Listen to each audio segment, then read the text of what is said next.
Sensex 84,600ના કોલમાં best entry ક્યાં બની શકે?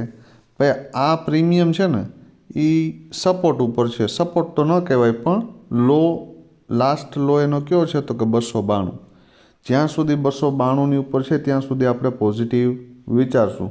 પણ મોર્નિંગમાં જો એક કેન્ડલ 292ની ઉપર હોલ્ડ કરી જાય અને એના પછી 384ને બ્રેક કરે અને ફરી તમને જો 292ની આજુબાજુ લેવા મળે ને તો બેસ્ટ એન્ટ્રી થશે. અને અહીંયાથી 384ને બ્રેક કરી દઈને તો 531 અને 642 આવી શકે.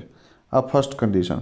સેકન્ડ કન્ડિશન કે આ પ્રીમિયમ ગેપ અપ ઓપન થાય ક્યાં? 531ની નિયર બાય. અને ફરી તમને જો આ લોની નિયર બાય, ક્લોઝિંગની નિયર બાય ટૂંકમાં આવે અને સપોર્ટ લેતું દેખાય તો એન્ટ્રી કરી શકાય. અને આ કેસની અંદર જ્યારે 531ને બ્રેક કરી દે ને તો 642 ને એનાથી ઉપર જાય તો 792 સુધી જઈ શકે. 292ની નીચે આમાં એટેમ્પ મારવો નહીં.